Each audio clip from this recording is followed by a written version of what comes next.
Bueno, muy buenos días. Damos la más cordial bienvenida a todos los que nos acompañan hoy en nuestro campus de Montaña.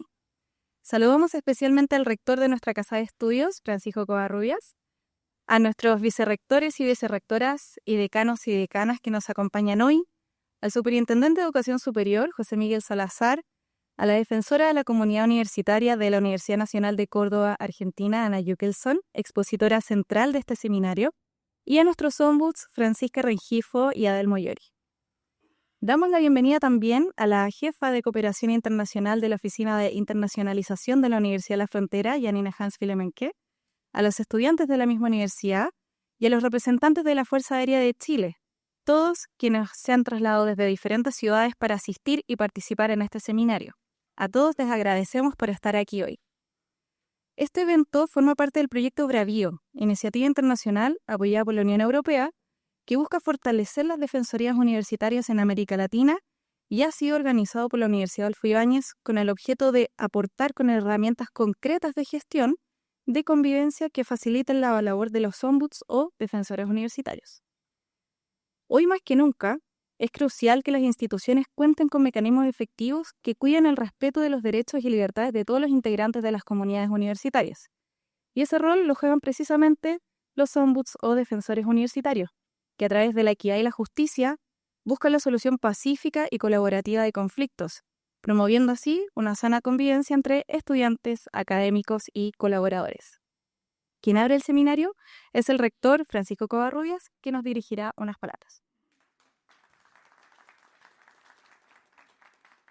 Bueno, muy buenos días a quienes nos visitan. Quiero comentarles que hemos tenido que suspender las clases, o sea, traspasarlas online, porque con nieve se nos hace bien complicado después evacuar el campo.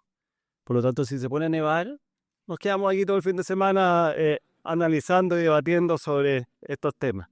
Fuera de broma, quiero agradecer al superintendente de Educación Superior por su presencia, agradecer la presencia de representantes nacionales, internacionales, de la FACH, con quien tenemos una alianza estratégica, ombuds, defensores, académicos y colaboradores en general. Agradecer de manera especial a la Unión Europea a través del programa Erasmus por el financiamiento, que si no, no habría sido posible este proyecto y este respaldo al proyecto Bravío. Quiero destacar que el proyecto Bravío ha fortalecido y ha buscado fortalecer las defensorías universitarias en América Latina. Algo tan relevante, tan importante, porque de alguna manera se contribuye a los derechos, a la resolución pacífica de los conflictos y a la promoción de la sana convivencia de las entidades universitarias, las comunidades académicas.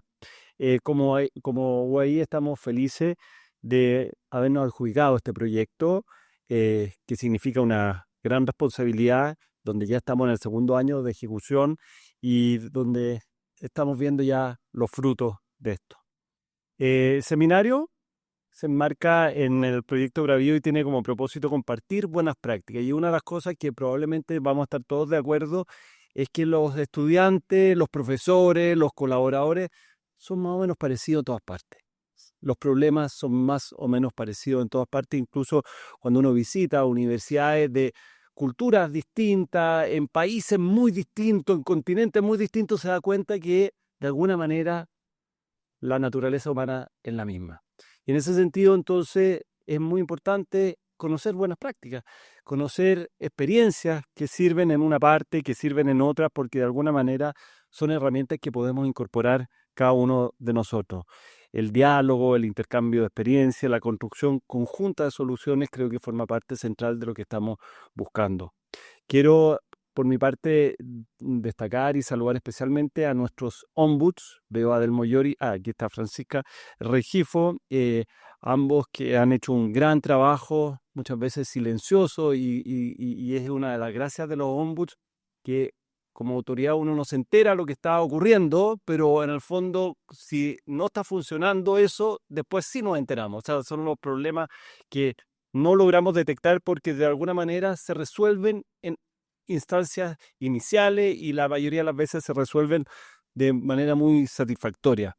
Nosotros como universidad estamos reforzando nuestro programa de ombuds, el rol de los ombuds, extendiendo su ámbito de intervención a otras materias que afectan a estudiantes, académicos y colaboradores. Esta es una preocupación institucional de todas las personas que forman parte de la universidad y por supuesto que esto no está enfocado solamente en los estudiantes.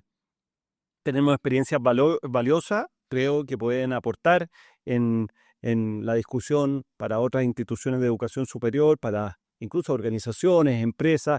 Hemos tenido un rol bien activo con la nueva ley Karin, que de alguna manera se ha instaurado en Chile y que de alguna manera también hay una conversación respecto a estos temas.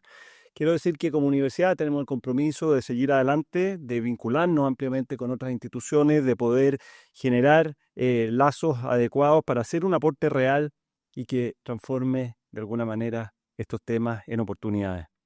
Finalmente quiero saludar muy especialmente a nuestra invitada especial, defensora de la comunidad universitaria de la Universidad Nacional de Córdoba, 380.000 estudiantes. O sea, 180, perdón, dije esto, 180.000 estudiantes. Imagínense lo que significa eso. Nosotros somos un décimo de eso y ya creo que tenemos suficiente trabajo. Entonces, frente a eso, gracias Ana por estar acá con nosotros como expositora principal y queremos valorar mucho la experiencia que nos pueda transmitir.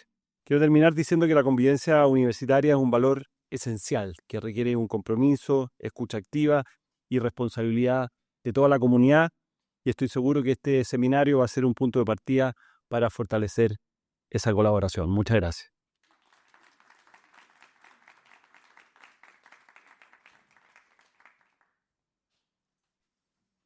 Agradecemos las palabras del rector. La Superintendencia de Educación Superior es el organismo público orientado a fiscalizar y supervigilar el cumplimiento de las disposiciones legales y reglamentarias que regulan a las instituciones, particularmente universidades, institutos profesionales y centros de formación técnica del país. Inició sus funciones el 2019 y tiene como propósito contribuir a la mejora de la calidad de la educación superior. El superintendente de Educación Superior, José Miguel Salazar, ha querido estar presente en este seminario para compartir con nosotros, para aportar a la discusión desde la mirada de la autoridad y las políticas públicas. Invitamos entonces al superintendente de Educación Superior.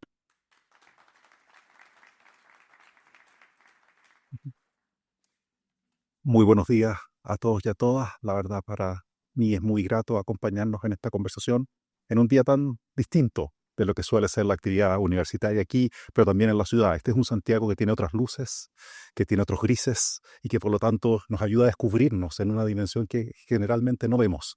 El polvo de los cerros, el smog en la ciudad hace que las cosas sean más bien grises. Vemos que en esta época aparecen los colores, aparecen los contrastes y por Dios que sea de distinto Santiago mirado con estos otros ojos. Creo que algo parecido nos pasa con la convivencia universitaria. Hemos vivido una forma de enfrentarla quizás muy en la lógica de las relaciones patronales, empresariales, en la historia de la educación superior y hay mucha adversariedad en todo esto y menor colaboración de la que quisiéramos. Y por supuesto no estoy hablando de ninguna universidad en particular, sino que uno ve la cantidad de conflictos que ha habido en el sector, la movilización de los estudiantes por una década por lo menos. Estamos en una área donde la convivencia no ha sido sencilla y crecientemente no es sencilla. Pero yo quisiera partir agradeciéndoles a la Universidad Adolfo Ibáñez, a sus autoridades encabezadas por su rector, pero también a la gente que está dirigiendo este proyecto, porque para nosotros es un proyecto muy interesante de observar. Y la verdad, descubrirlo fue una coincidencia. Nos vinieron a ver, a presentarnos qué estaban haciendo en una lógica de cómo avanzar y de verdad desde el primer de la superintendencia lo vemos como una posibilidad muy importante de construir otros medios alternativos de resolución de conflictos, de construir otros canales de comunicación y de diálogo más permanente que nos ayudan a resolver los problemas no en una lógica muy formal, como suele ocurrirnos en Chile, sino que en una perspectiva más sustancial. Y yo creo que eso es muy, muy importante. Yo voy a hacer esta presentación que les voy a ir mostrando algunas cosas acerca de qué pasa cuando el conflicto rebasa a las universidades. ¿Qué pasa cuando nuestros mecanismos internos no funcionan y se tienen que abrir otros escenarios de resolución de conflictos? Y en eso ha estado la superintendencia. Les vamos a mostrar una foto de lo que estaba pasando y más bien de cómo se han ido consolidando tendencias en función de esto. Y este proyecto, para nosotros es importante contextualizarlo en esta lógica en un doble sentido. Yo decía que nos interesa mucho ver cómo esto evoluciona y la posibilidad de ir generando una colonización cruzada a lo largo del sector, porque de verdad hay un interés público en que el diálogo prolifere, que la construcción de soluciones prolifere, que las condiciones bajo las cuales las personas que integran estas comunidades tienen una posibilidad de desarrollarse de la mejor manera posible, y por lo tanto desde el punto de vista de los objetivos de bienes de política pública, ojalá es muy importante que proyectos de esta naturaleza, sobre todo trabajados en red, puedan proliferar y fortalecer en los tiempos que vienen. Pero de verdad, este interés que hemos tenido en el proyecto no solo es altruista, también es egoísta. En el sentido de que quien se tiene que hacer cargo de los problemas cuando rebasan a las universidades somos nosotros. Y nosotros somos una agencia, como bien se describió al principio, pequeñita, con pocos recursos, más o menos nueva, que tiene muchos problemas de tratar de abordar en el contexto de la educación superior. Partimos viendo, ¿cierto?, que apoyáramos el desarrollo de la calidad, pero también qué pasa con la sustentabilidad financiera de las instituciones, qué pasa con el cumplimiento normativo de las instituciones. Luego, los parlamentarios descubrieron que era muy interesante tener una agencia nueva, por lo tanto, como pajarito nuevo, la lleva, así decimos en Chile. Claramente se le empiezan a agregar funciones y tenemos que hacernos cargo de los temas de acoso y violencia sexual, que es algo que se nos ha instalado recientemente. Tenemos que hacernos cargo de los temas del espectro autista y todas las condiciones TEA y los conflictos que eso genera, sobre todo en lo que es desarrollo de la formación, modelos alternativos de formación, y es para nosotros muy acuciante usar estratégicamente nuestros recursos. Entonces es claro, desde el punto de vista de la superintendencia, que cuando logramos que los conflictos sean contenidos dentro de las instituciones y nosotros no tengamos que mediar con ellas, podemos dedicar nuestros recursos a otros objetivos que tenemos. Entonces, en esta dualidad de tratar de que los bienes públicos que hay que proteger en función de este escenario se maximicen y alcancen a todas las comunidades universitarias y usar eficientemente los recursos de las instituciones de educación superior, nos parece que este proyecto toca una tecla muy crítica acerca de cómo movernos hacia adelante, acerca de lo que podríamos hacer, sobre todo en un escenario donde la educación superior y la sociedad chilena se van haciendo sinónimos. Cuando uno tiene 1.500.000 personas adentro de la educación superior, cuando tiene casi 100.000 académicos, resulta que la sociedad chilena, con todos sus problemas y con todas sus virtudes y efectos las que aparecen en el sector. Y sabemos que la sociedad chilena es una sociedad conflictuada. Por lo tanto, mientras más podamos tener mecanismos internos para resolverlo, creemos que es una mejor forma de enfrentar este problema. Entonces, dado que hemos tenido información y hemos estado trabajando mucho en estos temas durante los últimos años, yo quisiera compartir honestamente información en relación con estos temas, de cómo lo vivimos nosotros, cómo lo procesamos nosotros, para efectos de que ustedes puedan empezar a dimensionar qué es lo que a lo mejor hay que ver cómo reorientar o recanalizar en las instituciones para ir resolviendo estos desafíos. Y lo que quiero decir en continuación entonces es mostrarles cómo esto está ocurriendo y que básicamente vamos a recorrer unos números. No se preocupen, no va a ser una presentación demasiado larga ni demasiado cualitativa, sino que va a tratar de poner una síntesis en el sentido de lo que entiendo que es el rol que nosotros vamos a cumplir en este seminario. Dar un diagnóstico desde donde el cual la conversación pueda desarrollarse, situarla concretamente cómo está evolucionando y cambiando en el último tiempo. De aquí les traigo en primer término algunos numeritos. La superintendencia tiene como función legal hacerse cargo de los reclamos y denuncias que presenten las personas relacionadas con las comunidades de educación superior. En general, los reclamos y denuncias tienen que ver más con estudiantes que con académicos y otro tipo de personas en las comunidades. Y de hecho, en la superintendencia tenemos una definición que, por ejemplo, los temas laborales o los temas de estatuto administrativo tienen un camino en el marco institucional chileno que no necesita que la superintendencia los resuelva. Por lo tanto, no nos sobreponemos con nuestras agencias como la Dirección del Trabajo o la Contraloría General de la República en esta materia, sino que más bien nos situamos en aquellas áreas donde sentimos que tenemos un valor que agregar. Entonces, las relaciones laborales salen de nuestro campo de competencia y nosotros mismos tratamos de derivar eso a otras instancias. Por lo tanto, cuando vemos reclamos y denuncias, fundamentalmente estamos hablando de estudiantes y las familias con las instituciones de educación superior. Y los reclamos tienen un sentido bien distinto de las denuncias. Yo sé que siempre hay un lechero que dice reclamos y denuncias, pareciera que fuera sinónimo, pero para nosotros son bien distintos. En el sentido que el reclamo tiene por objeto nada más conducirnos a una mediación o una instancia de mediación para construir una solución a un problema. Y la denuncia, por otro lado, es un mecanismo que nos permite a nosotros conocer incumplimientos que se estuvieron dando a la normativa interna o al marco regulatorio en una institución que nosotros tenemos que investigar y ver para ver efectivamente qué ocurre ahí. En ese marco nos movemos, pero ustedes tendrán que, para la gente la distinción no es tan nítida y tenemos personas que presentan reclamos y denuncias simultáneamente. Algo sobre eso voy a decir a continuación. Nosotros partimos, cuando empezamos a sistematizar estas cifras post-estallido, porque si bien es cierto que la superintendencia existe desde el 19 de mayo del 2019, es una existencia más bien formal. Ella se ubica, o se ubicaba en esos minutos, en la esquina de Alameda con Ahumada, es decir, en el centro neurálgico de Santiago. Ella empezó a formalmente tener vida, es decir, fue creada, activada normativamente en mayo del 2019, pero a partir de eso, recursos presupuestarios, contrataciones, sistemas, equipos. Eso pasó durante los primeros meses. Ustedes entenderán que mayo, junio, julio, agosto, octubre del 19, y el lugar donde estaba instalada la superintendencia se convierte en el Fuerte Apache en el Bronx. Hay un conflicto permanente en la calle y la función de la superintendencia en la práctica no se puede desarrollar. Estábamos en un edificio sitiado que trataron de quemar 4 veces en ese periodo también. Por lo tanto, estuvimos que básicamente tratar de inventar un modo de operar y el superintendente Avilés tuvo ese desafío y yo creo que con su equipo lo abordó muy, muy bien, de tratar de instalar un modelo de trabajo desde afuera, con equipos que no se conocían, buscando gente para constituir las distintas funciones que tiene que hacer la superintendencia. Y en consecuencia, partimos así, y la superintendencia partió trabajando en línea, viendo cómo desarrollaba procesos, procedimientos, armaba lógicas comunes, y después vino la pandemia, que postergó esto en el tiempo. Lo que significó que en la práctica, para la mayoría de las instituciones de educación superior, la superintendencia de verdad empezara a aparecer como una agencia que hacía algo que tenía que ver con las vías de las universidades, los institutos profesionales, los centros de formación técnica, hacia fines del 2022. Ese es el minuto que la superintendencia empieza a aparecer en la vida de las instituciones.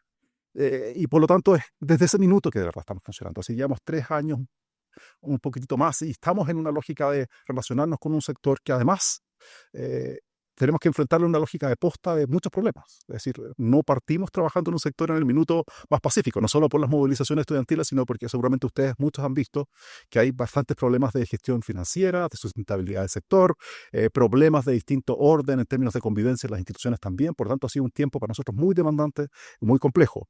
Y esta gráfica creo que nos muestra un poquitito cómo se ha ido dando. Es decir, en un escenario donde estábamos completamente en línea, bueno, teníamos del orden de 4.000 denuncias y reclamos al año. Pero si uno ve lo que empieza a pasar a 2023, esto crece cada año un poquito más. Y hoy día estamos casi para ver el dato 2024, que es el último que tenemos completo, estamos del orden de las 5.400 denuncias y reclamos al año. Y por lo tanto da cuenta de la magnitud de una operación, te insisto, para una agencia pequeñita, con poca gente. Entonces, para nosotros, atender 5.400 solicitudes al año, del orden de 500 al mes, es un problema que tenemos que abordar. Pero también, y creo que vale la pena mirarlo en esta perspectiva, podemos decir que las denuncias y los reclamos tienen una tramitación interna. Y ustedes podrán ver que solamente el cuadro, la tabla que está a su derecha, refleja solamente el dato del año 2024. Y uno puede ver que las denuncias, si están cerradas o están abiertas, y vemos que permanece abierto 1/3 de las denuncias presentadas y 2/3 ya están resueltas. En los reclamos tenemos abiertos muchos menos, 340, porque la gran mayoría de ellos fue cerrado. Y por lo tanto tenemos una lógica, como ustedes pueden ver, de que genera un residual que nos cuesta procesar. Tenemos un desafío como agencia de cómo procesamos estos temas, pero también vemos que los temas tienden a avanzar. Por supuesto, insisto, en la medida que el reclamo busca una mediación y tenemos antecedentes para llegar a la mediación, cuando eso ocurre, solucionamos directamente los casos y por lo tanto es mucho más fácil avanzar en esa línea. Las denuncias son mucho más variopintos, son mucho más difíciles de determinar, hay que juntar mucha más información para decir varias cosas sobre ellas y en consecuencia es un desafío más grande. Pero en términos porcentuales ustedes pueden ver que el nivel de resolución que esto presenta, aún en las condiciones que yo les describo, es bastante alto. Pero ustedes entenderán que si uno mira la curva de conflictividad, uno puede pensar que vamos a seguir recibiendo más y más y más solicitudes y va a llegar evidentemente un minuto que donde vamos a tener un desafío más grande en términos de cómo ir viendo que esto ocurre. Ahora, por supuesto, esto no se distribuye por igual y quiero recorrer un poquitito Chile y sus distintos tipos de instituciones para que veamos que la distribución demográfica de la población y las instituciones de educación superior no está correlacionada con el nivel de reclamos y denuncias que recibimos. Por lo pronto, en los centros de formación técnica los niveles de conflictividad son bajos y en las universidades son altos. Pero algo que llama mucho la atención, y a lo mejor es una tarea para discutir con la red de Ombudsman en las instancias de formación vocacional, en los institutos profesionales, cómo los institutos profesionales están reduciendo su conflictividad. Si uno mira la curva que se ha estado recorriendo este tiempo, y esta distribución es porcentual, uno se da cuenta que efectivamente, siendo un sector muy grande y en mucha expansión, hoy día tenemos casi la mitad de la población que en educación superior estudiando programas vocacionales. Y ustedes pueden ver que el nivel de conflictividad que presentan estas instituciones es mucho menor que las universidades. Y en la evolución que tienen, se va achicando y las universidades van creciendo. Y creo que esa es una nota que tenemos que tomar. Algo está pasando en la educación vocacional que es distinta, que esto se produce de otra manera. Por supuesto, el público que atiende a los institutos profesionales es distinto del público que atiende a las universidades. Por lo pronto, lo que es formación de adultos está mucho más en esos niveles que en las universidades. Y por lo tanto uno podría decir, bueno, gente que está terminando su adolescencia tiende a tener más conflictos que gente que está más consolidada y que tiene hábitos más establecidos. Y por lo tanto, que a lo mejor tiene otra forma de vivir, más instrumental, la formación vocacional, que la experiencia de vida que es más global que lo que ocurre en las universidades. Pero es interesante tomar nota de que a pesar que uno podría pensar que estos estancos de población recorren los mismos niveles de conflictividad en todos sus niveles, no ocurre así en la práctica. Y es un elemento sobre el cual vale la pena, creo yo, tomar nota. Si uno lo define poblacionalmente, por todas las regiones del país, y mira la evolución de todo este tiempo, uno se da cuenta, lo que está entre paréntesis en los porcentajes, no corresponde, por supuesto, al nivel de la matrícula, sino que en cada región, el nivel de reclamos y denuncias que se detecta en relación a la matrícula total de la región.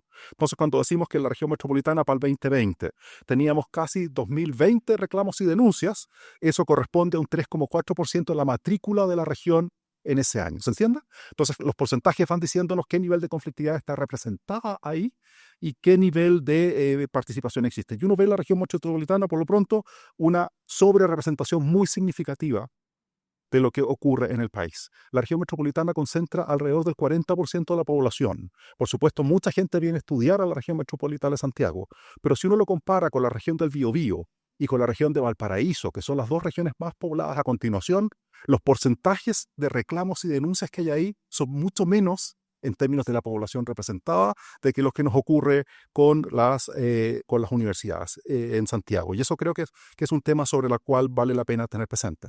Esto se desarrolla en Santiago y pareciera entonces que si la superintendencia está en Santiago, la gente puede reclamar en Santiago y los problemas pueden canalizarse aquí. A lo mejor hay algo de eso, pero vamos a discutirlo quizás con algún mayor nivel de detalle a continuación. Lo que sí refleja las tablas y las curvas que las tablas está escondiendo por detrás es fundamentalmente que las regiones que tenían menores niveles de conflictividad van creciendo progresivamente en el tiempo.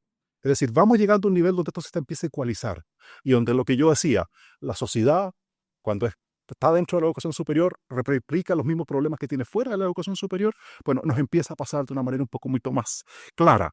Pero en la evolución que esto tiene, claramente no ha sido así. Y creo que vale la pena tomar nota de que ello ocurre de esa forma. Ahora bien, reclamos y denuncias, ustedes entenderán, son categorías que abren una cantidad de temas muy diferentes. Hay muchas formas de ordenarlos y clasificarlos, pero nosotros en la superintendencia tenemos una matriz básica de clasificación y estos son los temas evidentemente y en su evolución histórica donde aparecen las áreas más destacadas. Y por supuesto la hemos destacado en negrita para efectos de que ustedes puedan ver dónde están los temas fundamentales.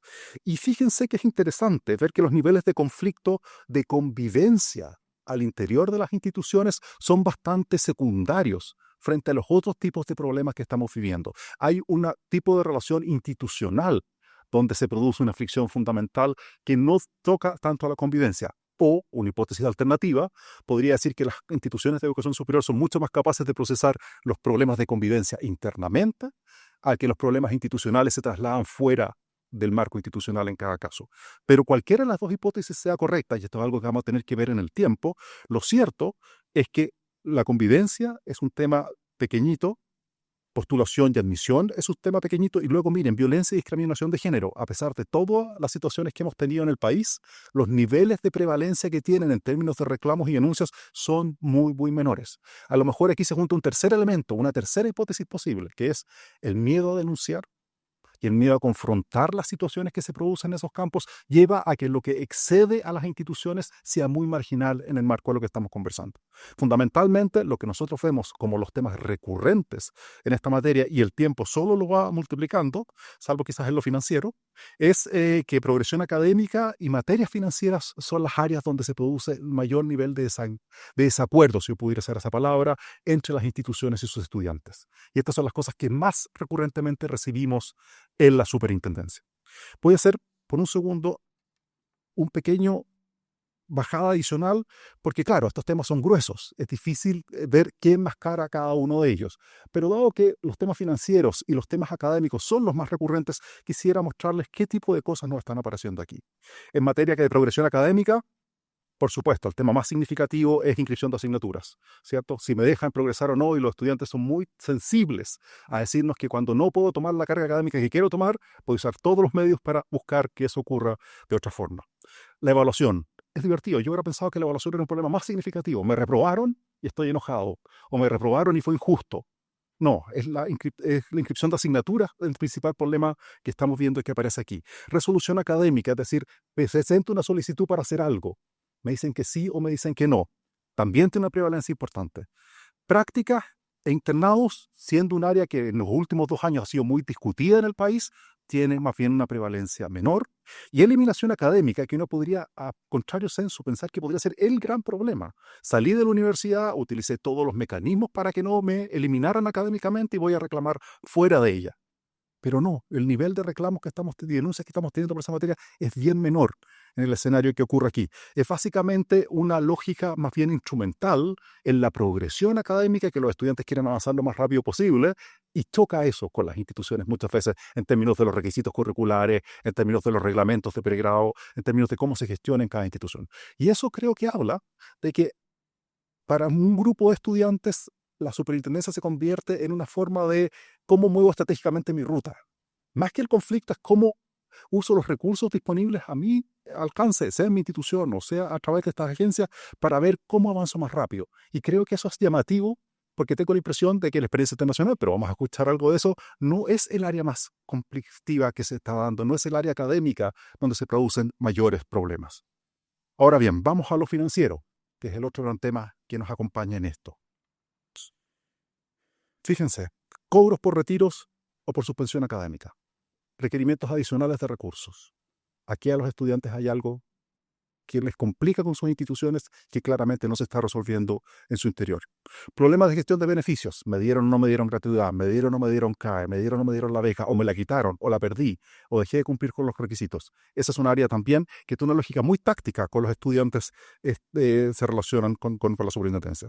Tenemos luego el condicionamiento por deuda. En Chile tenemos un problema más o menos antiguo que indica, por no una buena solución legislativa a esta materia, que un estudiante podía verse paralizado en su progresión académica por temas que tenían que ver con pagos pendientes con las universidades. Sus dificultades para renegociar las deudas, dificultades para que a mí me dejen entrar a las salas de clases. Hubo un minuto que a la gente la sacaban de los exámenes porque tenía deuda con la universidad públicamente. Y eso generaba una situación de conflicto que había que procesar, que desde el punto de vista de la institución estaba ejerciendo su derecho a retener efectivamente los recursos que son necesarios para que todo esto funcione, pero desde el punto de vista de la gestión del conflicto era un tema difícil. Eso es más bien ahora un resabio histórico, porque se ha zanjado este tema. Y está claro bajo qué condiciones hoy día se puede condicionar que los estudiantes progresen a lo largo del currículum, pero que no se les puede permitir a las instituciones que no le entreguen las certificaciones académicas si están en posición de haber culminado sus estudios. Y por lo tanto, aquí tenemos una solución. Alguna gente dirá que es buena, otra gente dirá que es mala, pero es una solución al fin del día, sobre la cual creemos que este tema va a ir desapareciendo, porque ya hay una solución bien clara acerca de cuál es la ruta sobre ella. Cobros errados e injustificados. Esto es extraño porque se supone que es bien estándar lo que las instituciones cobran, ¿cierto? Los aranceles están desglosados en cuotas mensuales, la cantidad de cobros que se hacen a los estudiantes son más bien puntuales y son tan súper delimitados, pero pareciera que hay distintas cosas que han ido asociándose a cobro en el tiempo, y eso está generándonos un área de tensión. Lo que se asocia también, si ustedes se fijan, a las restituciones. Estudiantes dicen, me deben plata, pagué de más, o me deben algo de beneficios, tengo un tema pendiente con esto. Hay una dimensión aquí donde los estudiantes son muy activos y por tanto se colocan en una hipótesis donde quieren buscar soluciones externas. esa visión agregada creo que nos puede dar algunas pistas de cómo se está evolucionando en nuestro país este escenario y de nuevo, cómo a lo mejor a través del trabajo de los ombudsman en los distintos campos y instituciones, pero también en el trabajo en red colaborativa que puedan tener, puedan pensar cómo estos temas que empiezan a convertirse en recurrentes, según ustedes pueden ver, tienen alguna forma de abordarse internamente. ¿Cómo podemos generar nuevas formas de conversación? ¿Cómo podemos crear nuevos espacios con las autoridades, con los diseños administrativos de las universidades, para que eso sea de verdad algo que no nos genere esta conflictividad que rebalsa a las instituciones? Ahora bien, quisiera contarlo ahora una perspectiva un poquito más cualitativa. ¿Qué cosas nos han estado pasando a nosotros y qué hemos estado haciendo para gestionar esto mejor en el entendido, como decía antes, de las limitaciones de recursos que tenemos y las distintas posiciones que se nos enfrentan en términos de qué hacemos primero y qué hacemos después, cómo priorizamos el quehacer de la superintendencia? Y quisiera contarles y compartir con ustedes el tema de los reclamos. Yo les decía que los reclamos a nosotros nos tiene bastante contentos como superintendencia, todos los equipos de la superintendencia, cómo hemos podido avanzar en la resolución de estos conflictos. Y vemos, y ahí a lo mejor hay de nuevo, hay una pista interesante para el trabajo de los ombudsman, que las instancias de mediación tienden a ser muy efectivas. Cuando uno logra reunir todo el material que determina el problema y sienta a dos personas con un tercero en búsqueda de cómo solucionamos esta situación, qué soluciones parecen razonables, que son solo asociadas al caso en particular. No hay una situación predeterminada acerca de cuáles son las soluciones posibles, sino que cuáles son las soluciones sobre las cuales las personas que están en esa conversación son capaces de llegar a un consenso acerca de, por supuesto, nadie va a querer lo óptimo, nadie va a lograr lo óptimo en el proceso, pero va a lograr la solución que sea satisfactoria o tolerable a lo menos. Y vemos que eso funciona razonablemente bien. De hecho, año a año hemos ido superando de a poquitito nuestra tasa de mediación exitosas en los reclamos. Y por lo tanto, aquí hay un área, esta idea de juntar a la gente, de poder producir una instancia donde el conflicto es abordado y canalizado, creo que a lo mejor es algo que se pueda mirar especialmente a continuación. Además, yo les decía que siempre nos ha llamado la atención esta sobre representación de la región metropolitana, bueno, porque la superintendencia está en Santiago, pero nos hemos movido mucho en la lógica de que esto sea completamente en línea. Es decir, nadie necesita ir a ninguna oficina ni llamar a ninguna parte, sino que solamente usar el portal web de la superintendencia, donde tus reclamos y denuncias son la primera cosa que aparece. Si usted abre el portal web de la superintendencia, csuperior.cl. Y precisamente lo único que necesita es la clave de identificación, que se usa a nivel nacional para que la gente use el portal, a efecto de no tener denuncias anónimas. Pero claramente las abordamos en esos términos y ustedes ven que el sistema creemos que va desarrollándose en la medida que además tenemos nuevas herramientas digitalizadas. Pero creo que es importante tener presente que aunque toda persona tenga que identificarse para presentar un reclamo y una denuncia, de todas maneras existe la reserva de identidad. Y si las personas piden reserva de identidad, los temas son tratados de esa manera, particularmente en las denuncias. En los reclamos nos ocurre algo distinto. Como es una situación particular de una persona que tiene que ser resuelta, muchas veces cuando nos piden reserva de identidad, significa que no podemos resolver el problema, porque es una persona de carne y hueso. Y segundo, no podemos mediar contra una pantalla en negro. Tenemos que mediar entre personas que tienen que conversar y eso se nos convierte en un problema. Pero aquí tenemos dos cosas que creo que han servido. Primero, hemos integrado chats en los portales de las plataformas de intermediación de la superintendencia con la ciudadanía y, por tanto, con las personas que presentan reclamos y denuncias para efectos de asistirlo a través de inteligencia artificial. Si preguntan cómo se hace esto, cuánto tiempo se demora, cómo voy a conversar, qué expectativas puedo tener, se nos abre inmediatamente una posibilidad de tener respuestas utilizando las guías de información que nosotros tenemos, que dan cuenta inmediatamente de las situaciones y posibilidades que ahí emergen. Pero además, y hemos tratado de difundirlo, pero ojalá nos ayuden ustedes, tenemos una aplicación especial en los celulares donde la gente puede hacer lo mismo. Y por tanto, hay una lógica de intermediación que creo que nos ayuda a crecer y bueno, y seguramente los datos están un poquito asociados a eso. Pero creemos que uno puede seguir trabajando esto y puede seguirlo mejorando, pero también sería bueno que fueran menos reclamos año a año y menos denuncias para que pudiéramos tener una mejor dedicación a otros temas. Con las denuncias nos pasa un poquitito importante. De verdad, primero tengo que decir que las denuncias sí sirven mucho. Muchas de las sanciones que la superintendencia ha aplicado en situaciones complejas provienen de denuncias de personas que están relacionadas con esos temas. Por lo tanto, de verdad, a nosotros, a diferencia de los reclamos, que donde como superintendencia no entendemos mucho más de lo que pasa porque las situaciones tienden a ser muy únicas y particulares. En las denuncias sí se nos cruza con otra línea de trabajo y por lo tanto sigue siendo muy significativo. Pero son difíciles de documentar, son difíciles de juntar todos los antecedentes. Muchas veces hay investigaciones internas en las instituciones donde se nos dice no podemos entregar esta información, hay un problema de datos personales, hay un problema de confidencialidad, hay muchas materias en esta área que es difícil. Y al mismo tiempo que nosotros hemos tenido dentro de la superintendencia problemas para abordar las denuncias. De repente las recibíamos y las acumulábamos. Y nos pasaba que era como cuando uno está en un bote que tiene un hoyo y le entra agua. Agarrábamos un montón de denuncias, las pasábamos a un escritorio, las dejábamos ahí y volvíamos 2 meses después y había 3 veces más. Y las que estaban abajo nadie las había tocado. Entonces, como hay otras prioridades y otros problemas, de verdad nos cuesta hacernos cargo sistemáticamente de las denuncias.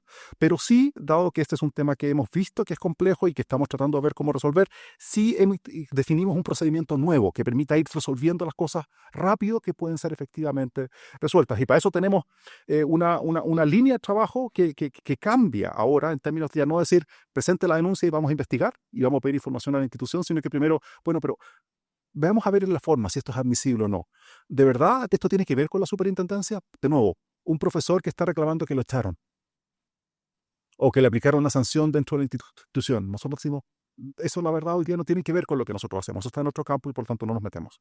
Y luego de ver si efectivamente es un tema que podemos abordar, segundo es, ¿de verdad podemos hacer algo que tenga que ver con infracciones a la legalidad en esta materia o tiene que ver con otros temas? O tiene que ver con otros temas. Por lo tanto, nos permite decir, aquí hay algo donde vamos a poder tomar una decisión de fondo que tiene sentido o que no tiene sentido. Y en esa perspectiva creo que esta doble forma de mirarla permite limpiar al inicio algo que es muy importante, sobre todo en el manejo de estos conflictos, que es el manejo de expectativas.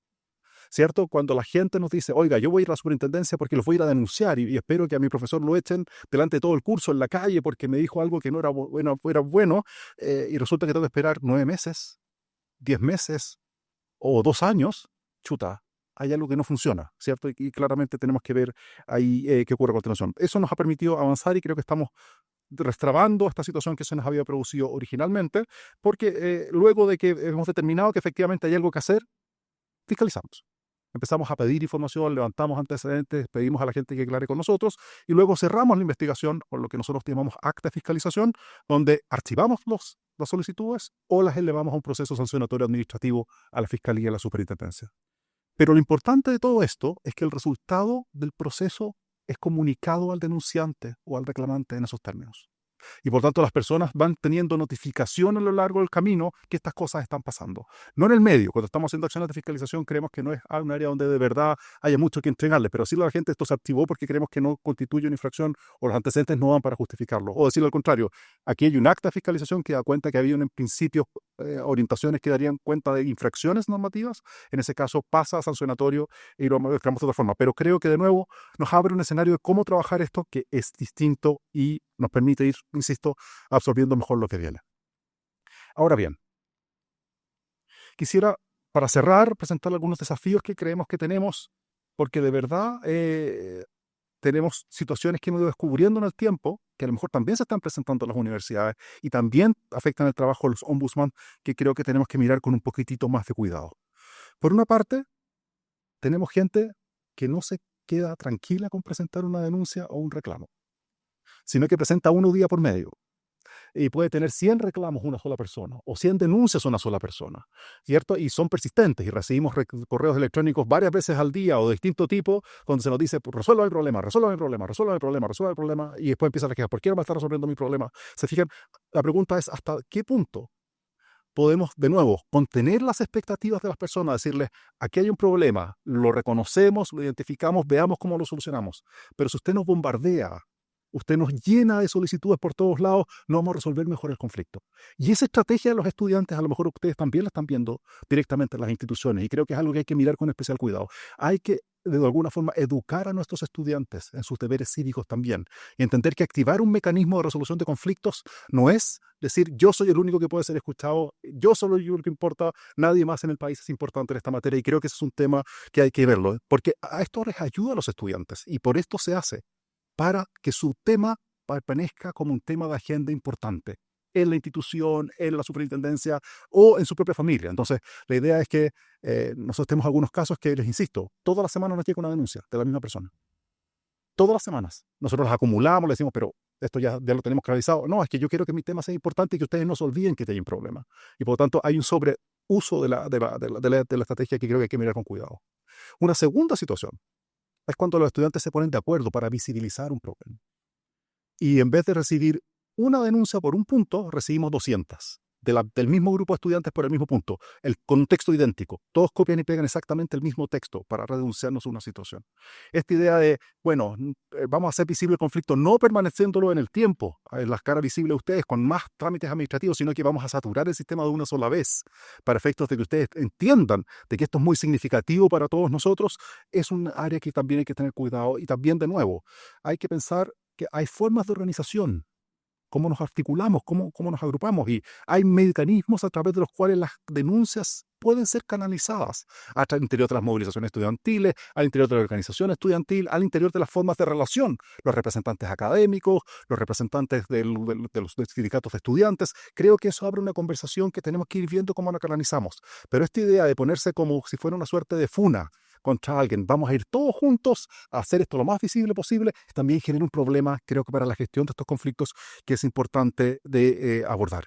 Y por último, creo que tenemos un desafío grande con el anonimato, con la reserva de identidad y el anonimato. Nosotros hemos recibido, no a través de los canales institucionales directos, sino que a través de correos electrónicos, denuncias anónimas muchas veces.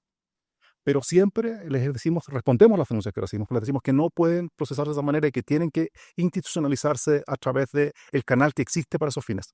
No siempre ocurre, pero hay una tendencia muy fuerte a decir, yo voy a hacer presente el problema, pero yo no me voy a involucrar, o yo no quiero que nadie sepa que yo estoy involucrado. Y ese anonimato, por un lado, produce una situación en la cual pareciera que genera espacios de impunidad, porque también hay muchas denuncias y reclamos que no tienen que ver con problemas que tienen una situación específica, sino que con otro tipo de relaciones que tienen un efecto reflejo en las denuncias y reclamos. Y creo que ese es un problema que hay que mirar con algún cuidado. La reserva de identidad, además, es importante y es importante resolverla, pero les insisto, si el reclamo tiene por objeto producir una mediación para resolver una situación, que haya una reserva de identidad en esa materia nos imposibilita de construir la mediación. Y en esos casos, o no llegamos a mediación o las declaramos frustradas desde el principio. Pero creo que son tendencias y, de alguna forma, modos de operar que hay que tener muy presentes a la hora de pensar estos problemas y a ver de tal manera cómo las culturas juveniles van articulándose instrumentalmente en relación con las instituciones con estos temas. Y por lo tanto creemos que hay un área sobre la cual hay que seguir trabajando, y espero que estos y otros problemas sean ustedes capaces de contarnos cómo se están produciendo, porque de verdad les insisto que nosotros vamos a seguir muy atentos a ellos. Y yo quiero cerrar con esto, no quiero darles muchas más palabras, creo que el seminario tiene muchos más temas interesantes que recorrer, pero hemos estimado que humildemente una presentación de cómo esto se está produciendo, cómo está funcionando y los temas que estamos viendo pueden ser útiles para informar el diálogo que ustedes están teniendo. Muchas gracias por la invitación a la comunidad de todos.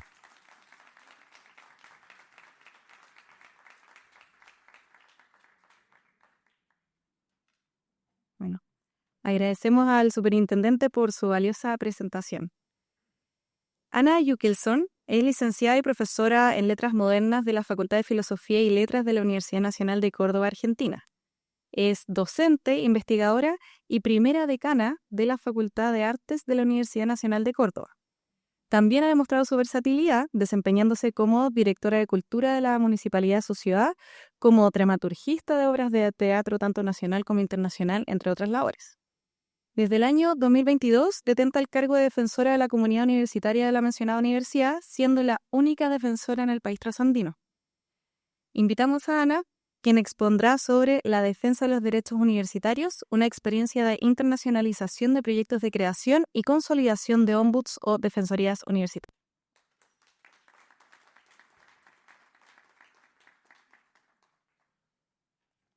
Bueno, muy buenos días a todas y a todos, señor rector, sí, yo soy muy bajita. Gracias. A todas las autoridades presentes, al público en general, a los ombuds, agradezco muchísimo la invitación a esta casa de estudios, a la Universidad Adolfo Ibáñez. Realmente estoy muy honrada de estar aquí, tanto en mi visita de ayer a la sede de Viña del Mar como hoy aquí en Santiago. Como han dicho, un día histórico para todos con esta nieve y estos paisajes. Me siento, decía, muy honrada de estar aquí en la Adolfo Ibáñez, participando de este seminario en el cual intercambiar miradas y experiencias sobre la convivencia universitaria a partir del rol del Ombus de la Defensoría Universitaria, ¿no? Antes de iniciar la exposición, quería expresar mi enorme alegría, lo hice ayer también y lo he hecho en forma privada, ante la decisión del Adolfo Ibáñez de crear el Ombus institucional o universitario.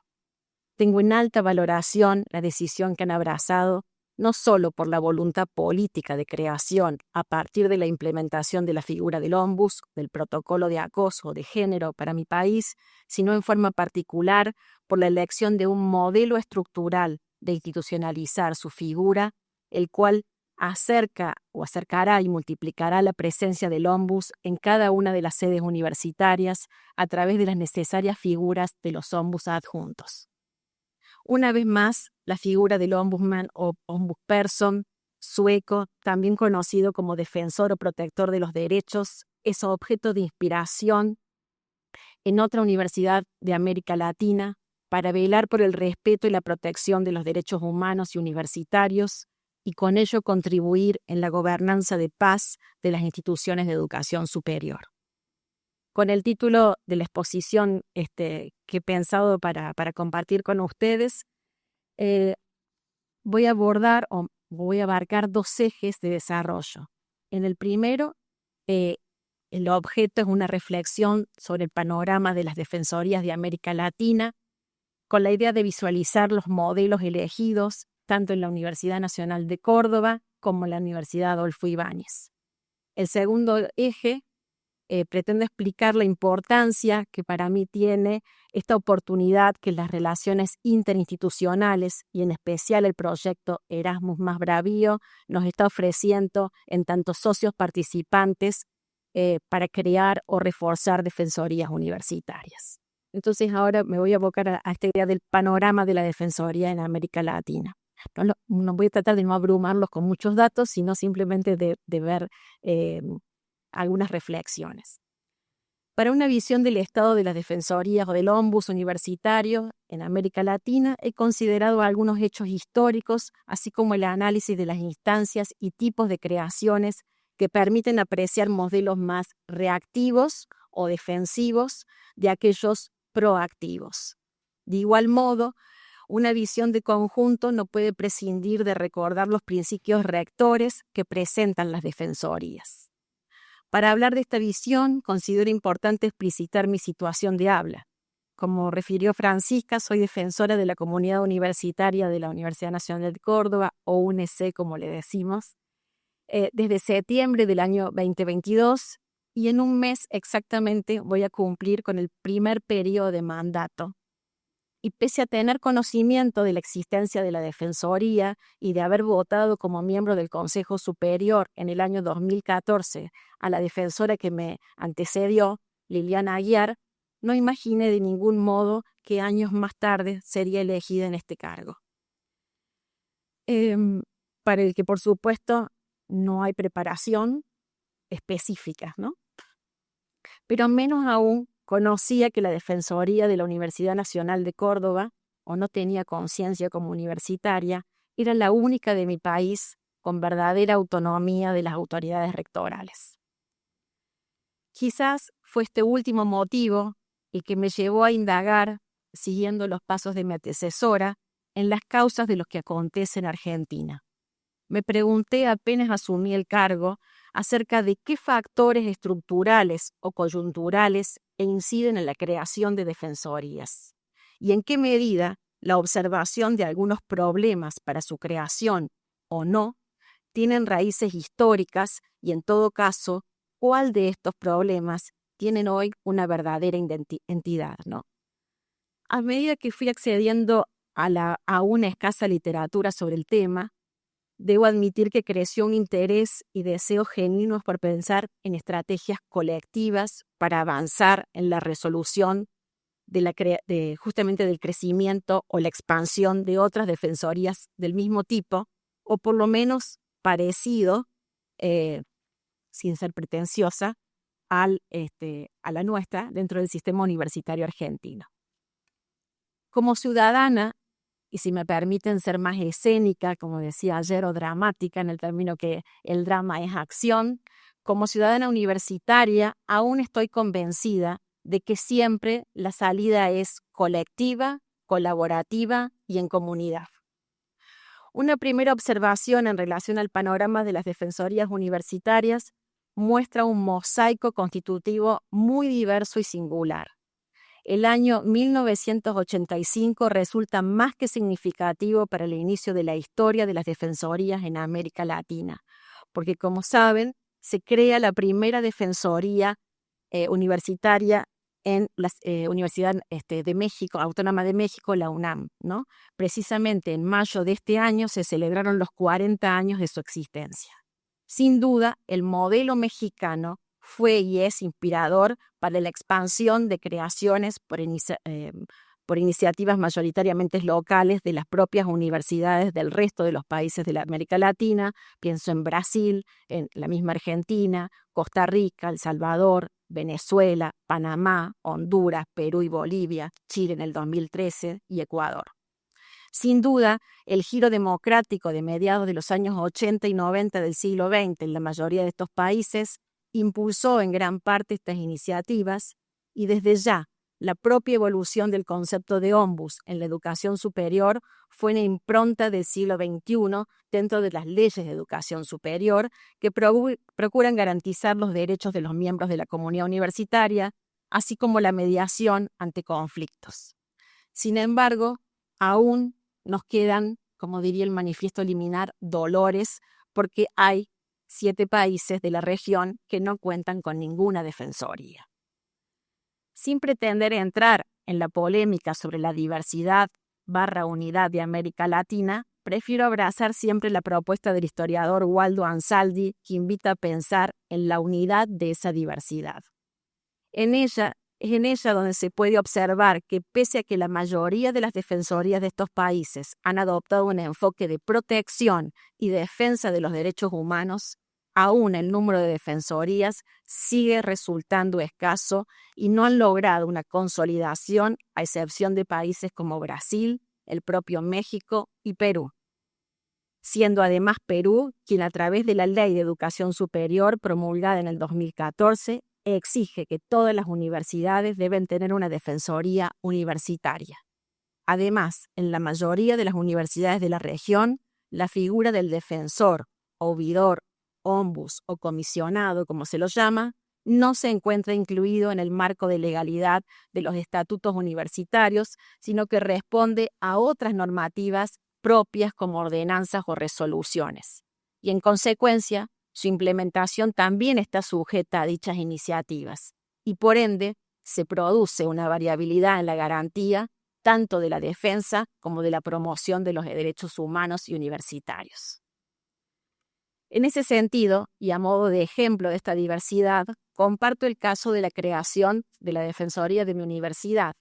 Para ello, permítanme ponerlos en contexto, más allá de que los datos, como les decía ayer, están a un clic de ustedes, ¿no? La UNC es una universidad pública, gratuita y laica. Fue creada hace exactamente 412 años, es artífice de la reforma universitaria o del Grito de Córdoba de 1918 y en la actualidad, como decía el rector, tiene 180.000 estudiantes, 10.500 docentes y personal de gestión, 3.300 no docentes y se compone de 15 facultades, 2 colegios preuniversitarios o secundarios, como les llaman ustedes, 145 centros de investigación, 25 bibliotecas, 20 museos, un laboratorio de hemoderivados, 2 hospitales escuela, 2 observatorios astronómicos. No digo esto para, más allá que estoy orgullosa, sino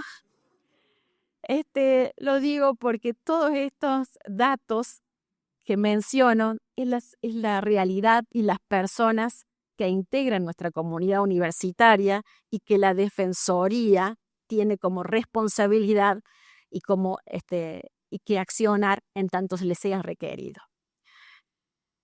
En estos 28 años de existencia de la DCU, de la Defensoría, sin embargo, podemos decir que hemos tenido una historia fracturada, con distintos periodos de acefalía que suman un total de 12 años de los 28. Para ser más precisa, si bien nunca se cerró la Defensoría, en distintos periodos de tiempo, el Consejo Superior no designó defensor o defensora y la oficina atendió consultas a través de su asesor legal y una empleada administrativa. Liliana Aguiar, exdefensora, en distintos trabajos se ha referido a lo que ella denominaba el caso Córdoba para presentar la situación de la Defensoría en la atención de resistencia y consolidación. La creación de la DCU fue producto de una sugerencia realizada por una comisión designada con el fin de investigar hechos claramente indeseados, como fueron los fraudes por títulos ocurridos en el año 1997, principalmente en 2 facultades. Entonces, luego de receptar las denuncias y presentarlas ante la Justicia Federal, dicha comisión consideró recomendar al Consejo Superior la creación de un órgano de carácter permanente y elaborar un proyecto de creación de la figura del defensor de la comunidad universitaria, aprobado ese mismo año. Pensemos ahora en la creación del Ombud Universitario del Adolfo Ibáñez, afortunadamente algo muy distinto, y sin lugar a dudas un modelo para expandir, ya que muestra con entusiasmo otros argumentos más proactivos que más adelante explicaré por qué considero son convenientes de imitar, no solamente en este país, sino en el mío. Del panorama presentado, y para no abrumar con tantos datos, puedo expresar que no hay relación aparente entre la existencia de una defensoría universitaria y la antigüedad de la institución que la ha creado. Algunas universidades son seculares, en cambio otras son más nuevas. Tampoco hay relación con su tamaño. Hay macrouniversidades con defensorías, como la UNC, y otras también macros que no tienen. Pienso en la Universidad de la República de Uruguay. En cambio, algunas muchos menores, como la Universidad Federal de Espíritu Santo de Brasil, cuenta con ella. Tampoco hay una relación directa con el tipo de gestión. Tanto en Brasil como en México y Perú hay defensorías en universidades públicas y privadas, aunque se puede detectar una leve diferencia a favor de las defensorías en universidades estatales, tanto en antigüedad como en número. Y los datos son más críticos si se tiene en cuenta la distribución en la región. Cuando se las agrupa, se ve que solo 3 países concentran el mayor número de defensorías: México, Perú y Brasil. Por lo tanto, la desigualdad en la expansión de la institución aún es notable. Ahora bien, entre los factores que más han incidido para su creación, sí se encuentra la legislación, sea general o específica. Pienso en los casos de Perú y Brasil. Y desde ya, la consolidación de muchas de ellas está ligada a la articulación con otras defensorías del país, de Europa y América, en redes nacionales e internacionales, como la Red de Organismos Defensores de los Derechos Universitarios, la REDU, y la Red Iberoamericana de Defensorías Universitarias, la RIDU, entre otras. Para completar esta visión de conjunto, cabe pensar la diversidad desde un análisis del poder, si ustedes quieren. Esto es, ¿quién designa al defensor o defensora? ¿Quién determina lo que puede y no puede hacer las defensorías? ¿Acaso esos indicadores tienen relación con el fin para lo que fueron creadas? Y más aún, ¿estos indicadores dan cuenta, entre comillas, del poder real de estas instituciones en el seno de las universidades o bien de su contribución en la gobernanza de paz? Partiré de algunas consideraciones para dar respuesta a estos interrogantes. Claramente, las diferencias entre defensorías y ouvidurías, como lo llama Brasil, permiten explicar parte de nuestra diversidad. La ouviduría brasileña responde desde un punto de vista histórico a la tradición colonial lusitana de control administrativo, cuyo objetivo central es la eficacia de la institución, y en cambio su autonomía se reduce en la medida en que son designadas por la misma autoridad que debe supervisar. Por otra parte, las defensorías que se nutren de la tradición colonial de España reforzada por el modelo contemporáneo de defensorías universitarias de la misma España, suman la función de contralor institucional, la de defensa de los derechos, y desde ya su nivel de autonomía es mayor. Ser denominado defensor, oidor, procurador, ombudsman, comisionado, no siempre implica diversidad de sus facultades y ámbitos de actuación.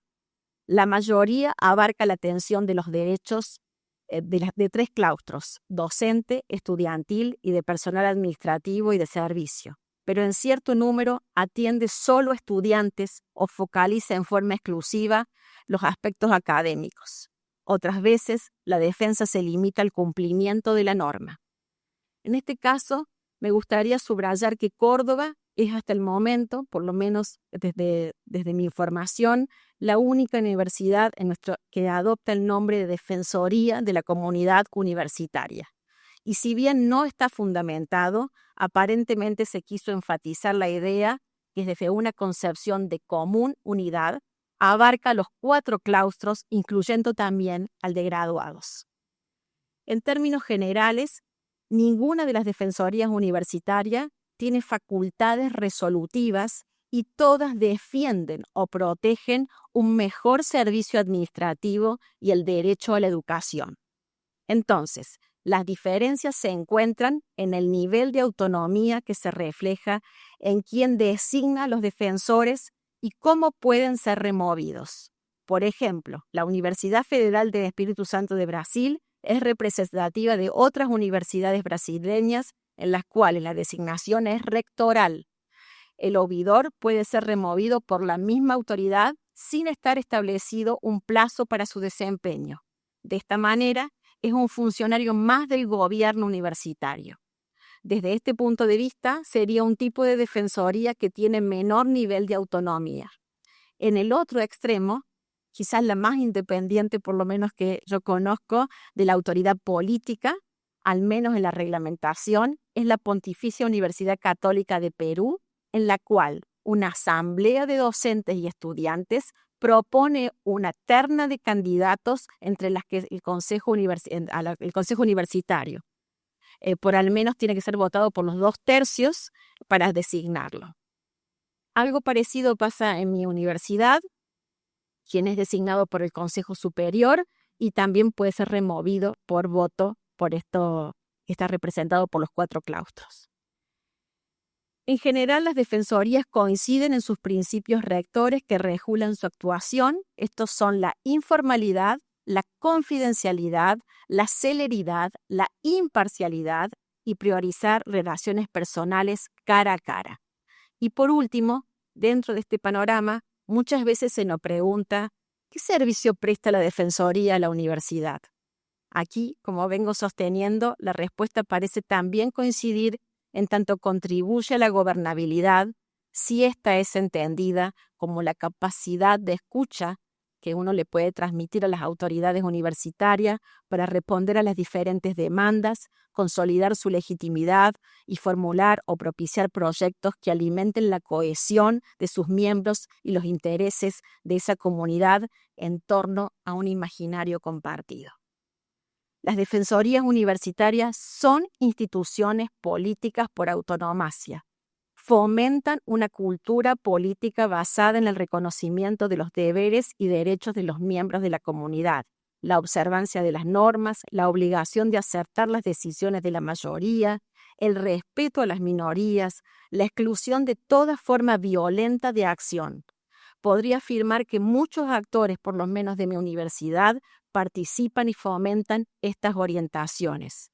Pero por otro lado, debo decir que a diario observo con cierta preocupación que debemos convivir con rasgos de una cultura secular que persiste en la idea de, si me permiten entre comillas, naturalizaciones que se expresan en indiferencia, cuando no una cierta cuota de cinismo, rigidez y dogmatismo.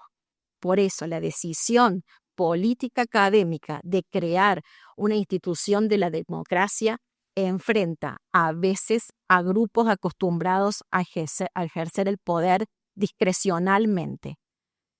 quienes consideran las intervenciones de la Defensoría, sus pedidos de informes y sus recomendaciones como intromisiones en el gobierno de las facultades o de las dependencias. Tal vez esas resistencias en épocas relativamente recientes hicieron que en la DCU de Córdoba, al ser una creación claramente defensiva y no proactiva, como ha sido, digamos, proactiva la UAI, explican, digamos, este hecho. En ese contexto, el quiebre en su institucionalización, cuando me refiero a los periodos de acefalía que mencioné, podrían ser un indicador de esa disconformidad de algunas autoridades frente a su autonomía y su función mediadora. Eso también podría explicar la falta de expansión o de resistencia a otras universidades de mi país. Pero en cualquier caso, hay que vencer esas resistencias. Y en eso estamos. Y este proyecto ayuda a eso también. Porque no solamente requiere de paciencia y de tiempo, sino de encontrar las estrategias adecuadas y persistir en el propósito. Ahora voy a ir al segundo eje, que son la importancia de las relaciones interinstitucionales. Entonces, más allá del análisis un tanto incompleto que presento aquí por una cuestión de tiempo sobre las universidades latinoamericanas, salvo las excepciones mencionadas, el desafío de las defensorías universitarias entonces oscila entre la consolidación, en general de las más nuevas, y la expansión en aquellos países donde no existe legislación que la imponga. Por tal motivo, considero que el proyecto Erasmus más Bravío, que se va a ejecutar en un periodo entre 2024 y 2027, y que tiene tanto a la Adolfo Ibáñez como a la Universidad de la Frontera de Chile, a UTEPSA y Univalle de Bolivia, a la Universidad Nacional Autónoma de Honduras y a la de Francisco de Morazán. El objetivo de de las europeas, me refiero solamente, mencioné latinoamericanas, no mencioné a las universidades de España y de Portugal, ¿no? Entonces, el objetivo aquí es crear y consolidar defensorías, ¿no? Y esa idea nos permite propiciar, como se decía, un intercambio de buenas prácticas en lo que respecta a la exploración efectiva de la protección y resguardo de los derechos de los miembros de nuestras comunidades y su capacidad para generar acuerdos, normas de convivencia y resolución de conflictos en forma justa. Rubens Pinto Lira sostiene que las defensorías en general han pasado de un modelo liberal modernizador a uno democrático popular. Entonces, ante este diagnóstico, ¿qué aspectos deberían profundizar las defensorías universitarias para avanzar en la democratización de las instituciones, ampliar la participación de la comunidad y minimizar las resistencias?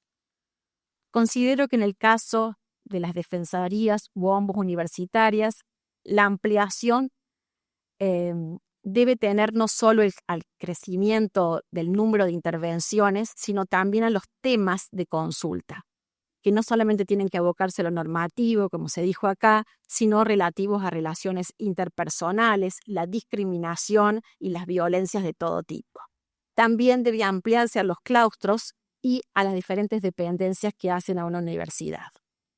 También debe alcanzarse el reconocimiento de la importancia de sus funciones como servicio a la universidad que aporta a la buena gobernanza y contribuye a la gobernabilidad, atemperando las resistencias que abrevan en culturas autoritarias, seculares, y de este modo ayudar a la consolidación y protección de los derechos humanos y universitarios.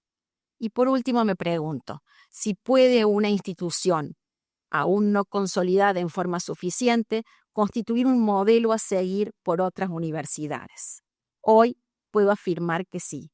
El caso de la Adolfo Ibáñez es decididamente un modelo a replicar y considerar en Argentina. Y quiero explicar por qué. Desde 2015 en adelante, en muchas universidades, afortunadamente se crearon protocolos o áreas o mesas de género que se han ido transversalizando dentro de las propias estructuras de gestión. La convicción sobre la erradicación de las violencias de género y la promulgación en nuestro país de la ley Micaela, aquí la ley Karim, ¿no es cierto?, exige la capacitación para todos los empleados del sector estatal, el pronunciamiento de muchas universidades adscribiendo a convenios internacionales han sido acciones decisivas en esta materia y de un gran avance, incluso frente a las actuales acciones de la política de Estado que intenta restringir y hasta desprestigiar los asuntos en materia de derechos de género y diversidades sexuales. En el caso de la Universidad Nacional de Córdoba, se creó en el 2015 el Plan de Acciones y Estrategias para atender y prevenir y sancionar las violencias de género en el ámbito universitario. El mismo está bajo la responsabilidad de la Defensoría, quien se encarga prioritariamente de la línea de atención. Así, la Defensoría incorporó dentro de su responsabilidad toda la diligencia de las consultas, manifiestos o denuncias por violencias de género. Esto llevó a conformar un equipo interdisciplinario de profesionales que incluye abogadas, trabajadoras sociales y psicólogas para encargarse de la atención que, según las herramientas escogidas por las consultantes, implica o bien el diligenciamiento de las denuncias o la intervención de la Defensoría ante las autoridades por los manifiestos. Como ven, el caso de la Universidad Nacional de Córdoba resulta nuevamente inverso al del Adolfo Ibáñez. Pero lo cierto es que no obstante hoy, ambas defensorías u ombuds se abocan o abocarán al diligenciamiento y mediación de aspectos similares. Ahora quisiera comentarles por qué sigo considerando que su modelo, tanto para su país como para el nuestro, es una muy buena estrategia. En la actualidad, en otras universidades de mi país, los protocolos, como les decía, de género o diversidades, son la puerta de entrada de muchos miembros de sus comunidades para ser escuchados por situaciones o problemas que no son de género, ¿no? Ahí se sienten escuchados. No, pareciera que no hay otro lugar donde ir a reclamar. Y entonces les llegan cosas como evaluaciones, problemas con evaluaciones, exámenes, incumplimientos de normativas, de estratos, etc. Esta demanda creciente marca un emergente que, más allá de canalizarse u orientarse por vías formales o bien no encontrar cómo atenderse, está mostrando la necesidad de dar respuestas a esta emergencia, ¿no? A estas demandas. Es decir, evidencia un déficit y zonas de vacancias en las formas de gestionar. En algunos casos han prestado atención y se están interesando en el accionar de nuestra Defensoría, y cuando nos consultan y empezamos a analizar de qué modo crear una Defensoría, el mejor modelo de transformación que aparece como ejemplo es el de ustedes, donde el capital de experiencia y ejercicio anterior puede complejizarse.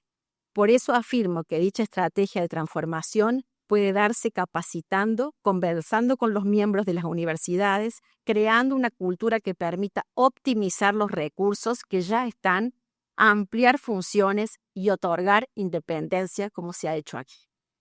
En el mismo sentido, contar con un número interesante de defensorías universitarias en cada país, articuladas en redes nacionales e internacionales, constituye un factor de importancia para que la institución sea incorporada en las leyes universitarias nacionales y en los estatutos universitarios de cada institución en aquellos casos en que eso no ha sucedido.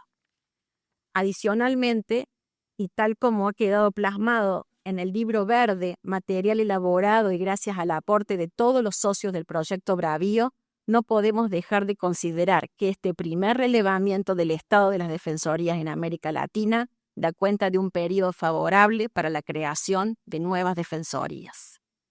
Por todo ello, acordando con la propuesta del ex defensor peruano y coordinador de la RIDU, Argimiro Rojo Salgado, en la asamblea ocurrió hace algunos años, sobre la indelegable responsabilidad de quienes trabajamos en las universidades como docentes investigadores, de profundizar sobre la temática de estas instituciones relativamente nuevas en América Latina y sumarlas a un trabajo colectivo.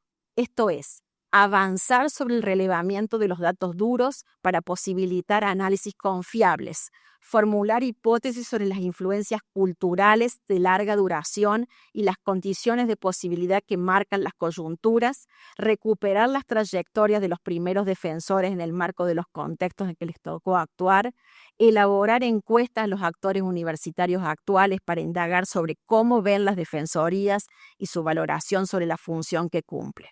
Estos son deberes ineludibles de universitarios que aspiran a construir o a la construcción de políticas a favor de la consolidación y expansión de estas instituciones que aportan a la construcción de ciudadanía universitarias más completas e inclusivas.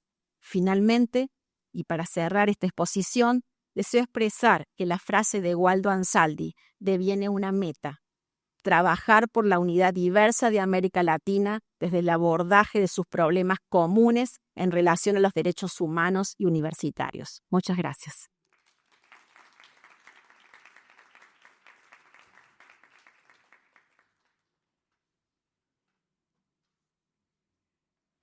Agradecemos a Anna Jukelsson por esta interesante exposición sobre este tema tan relevante. La Universidad Adolfo Ibáñez cuenta actualmente con 2 ombuds, ambos académicos de esta casa de estudio. En los distintos campus de Santiago se desempeña Francisca Rengifo, doctora en Historia de la Pontificia Universidad Católica de Chile y es profesora de la Escuela de Gobierno desde 2012. Sus líneas de trabajo abordan la historia política y social de Chile y América Latina, especializándose en temas de familia, género y políticas sociales, y detenta el rol de ombuds desde el año 2019 a la fecha. Por su parte, Delmo Llori, licenciado en Lengua y Literatura Hispánica y magíster en Literatura Hispánica de la Pontificia Universidad Católica de Valparaíso, es profesor de la Facultad de Artes Liberales, ha ejercido la docencia universitaria desde 1990 y sus áreas de especialidad son expresión oral y escrita, literatura latinoamericana y poesía chilena contemporánea y didáctica de la literatura. Se desempeña como ombuds en nuestro campus de Viña del Mar desde el año también 2019. Invitamos entonces a nuestra invitada Anna Jukelsson y a nuestros ombuds Francisca y Adelmo a un conversatorio sobre el quehacer de ombuds y defensores universitarios para una sana convivencia, el cual será moderado por el vicedecano de la Facultad de Artes Liberales, Rodrigo Moreno.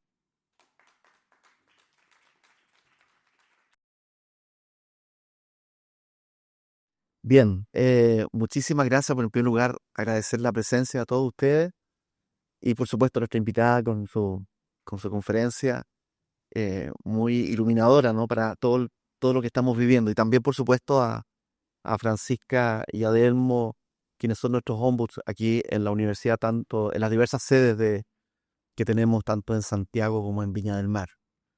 A propósito de la Universidad Nacional de Córdoba, les quería contar una anécdota que no deja de ser significativa con tu presencia. La Universidad de Córdoba, tú diste la fecha de fundación, el origen, el Colegio Máximo de Córdoba, del año 1613, y después la universidad ya como tal, 1622, fundada por los jesuitas. Y los jesuitas que fundan en Córdoba eran jesuitas de la provincia del Paraguay, que incluía también los jesuitas de Chile. Por lo tanto, los jesuitas de Chile iban a estudiar desde el año 1613 al Colegio Máximo de Córdoba. Por lo tanto, fue una universidad también para chilenos, la Universidad de Córdoba en Argentina, que tiene, imagínense, 413 años de historia. Así que tenemos un puente histórico porque compartíamos en la misma provincia, ¿no? Que lo era la Compañía de Jesús. Hoy es una universidad laica, por supuesto, después de la expulsión de la compañía, esa universidad pasó al Estado, efectivamente, pero tiene esa historia, una larga historia, de las universidades más antiguas de América. Así que un honor que estés aquí con nosotros. Precisamente una pregunta que te quiero hacer, Ana, tiene que ver con lo que señalaste esto y lo enfatizaste en un momento de ser más proactivos que reactivos, ¿no? Cuéntanos tu experiencia personal, ¿no? Tú llevas, justo nos contaste que estás en tu último año de tu primer periodo, que podrían ser otros periodos, ¿no? Claro. Cuéntanos tu experiencia. ¿A qué se debe esa afirmación tan convincente? Bueno, pregunta, a ver, creo que descubrí realmente, como dije y he puesto así muy abiertamente, no esperaba asumir este cargo cuando se me propuso. Eh, no por ser autorreferencial, pero la verdad es que no era algo que había pensado para mi trayectoria académica. Entonces, no tuve ni tiempo, y creo que una de las cuestiones que agradezco también a este proyecto Bravío es que en el caso del compromiso de la Universidad Nacional de Córdoba, cuando asumí, que fue de un día para otro, porque me avisaron una tarde que ese mismo día el Consejo Superior iba a poner mi nombre a votación. No me habían preguntado antes, ¿sí? Puso el nombre. Eh, y al otro día se votó, y al otro día tenía un periodista preguntándome, ¿qué va a hacer usted como defensora universitaria? O sea, no sabía qué contestarle porque no tenía diagnóstico. Eh, Toda mi vida académica uno se basa en algún diagnóstico, en algún contenido. O sea, ¿qué le iba a decir? No podía ni haber accedido, no accedía. Que tenía el conocimiento de lo que era la defensoría entre líneas generales. Eh, y allí, nada, uno dice, bueno, lo primero que sale es ver la cuestión reglamentaria. Soy defensora de los derechos individuales, colectivos, difusos de los 4 claustros de mi universidad. Y eso suena muy bonito, pero ¿qué es? Y ayer utilizamos una palabra en la sede de Viña que creo que sí es lo que voy a escuchar activamente a las personas que llegan a la defensoría, ¿no? Una escucha activa, y poder orientar. Lo que he sentido todo este tiempo es que hay un sentido de universitario como parte de la comunidad, que siempre hay, como en la sociedad, muchos problemas, ¿no? Entonces, desde allí, en esa escucha, trato de que los derechos que nos asisten en común, con los diferentes claustros, cada uno encuentre si hay una vía todavía para continuar, qué se puede modificar, eh, qué acciones hacer, digamos, y esa escucha es con total confidencialidad, dándole el marco de la confidencialidad, y me ayuda a pensar con cada consultante qué tipo de universidad, hacia dónde queremos ir, cómo mejorarla. Quizás es lo más bonito de este cargo, que nunca recibes cosas lindas, siempre hay reclamos, digamos, ¿no? Siempre hay problemas. No es que vos decís, esta mañana ¿qué hiciste? Y atendí tantas consultas que fueron tantos problemas, pero mirándolo desde otro lugar, la resolución, la orientación de estos problemas ayudan a pensar cómo mejorar nuestra convivencia universitaria. A propósito de esta convivencia universitaria, acá nosotros tenemos la experiencia de Adolfo Ibáñez con nuestros ombuds. Ombuds es una palabra extraña, ¿no? Suena, es un concepto que nos parece lejano. En Europa y en la cultura anglosajona es más frecuente, y en Europa, una Europa más remota, está el origen. Nació en Suecia el concepto desde el año 1809, ¿no? El Riksdag, el Parlamento sueco, lo utiliza, ¿no? Para una persona que tiene esta función de defensora, de mediadora. Primero, no tiene una traducción, ¿no? Ombudsman o ombudsperson, persona, ¿no? O ombudsmanner, que vendría a ser el plural y justamente tanto masculino femenino. Nos legó esta tradición que los suecos todavía tienen. De hecho, el Parlamento sueco tiene con orgullo justamente esta efeméride, ¿no? De ser los más antiguos del mundo. Y nosotros acá en América Latina, como bien lo contaste, adquirimos distintos nombres, ¿no? Como el de Brasil, ¿no? Que ayer lo observábamos. Y aquí en la universidad desde el año del 2019, ¿no? Y entonces, Francisca, tú que estás desde el primer día como ombuds, ¿cuál ha sido tu experiencia? Y en relación a los temas que te ha tocado enfrentar, si tú has visto en estos 6 años un cambio, una transformación, o permanecen los mismos dolores, los mismos desafíos, o hay nuevos escenarios. ¿Cómo lo has visto tú en un panorama de estos 6 años que llevas ya como ombuds? Em, lo- Durante estos 6 años, creo que como ombuds con Adelmo, tanto nuestra como razón de ser, como también esa necesidad que permanece en el tiempo, es la de escuchar y ser escuchados. ¿Ah? Ese es un espacio que como ombuds nos esforzamos en garantizar, y de ahí la fundamentalidad de la confidencialidad, como mencionaba Ana, de abrir un espacio protegido en que toda persona de cualquiera de nuestros claustros, decía Ana, de nuestros estamentos, pueda llegar a poner sobre la mesa muchas veces una sensación de injusticia, de frustración, que todavía a veces no le ha puesto nombre, que en general tampoco necesariamente puede ser definido a partir de un tipo de conflicto. No es solo discriminación o no es solo un tipo de hostigamiento o no es solo una cuestión como de académica, es decir, los conflictos tienen una multiplicidad de factores que los configuran y la clave de ese espacio entonces es poder construir en la conversación confidencial con esa persona un relato que le dé contornos al problema, a lo que le está pasando, aquello que le afecta, y en un marco de objetividad institucional. Y esa es como también como nuestra función como ombuds, de decir, mira, la universidad tiene estas reglas del juego, tú tienes estos caminos que puedes tomar. Podemos,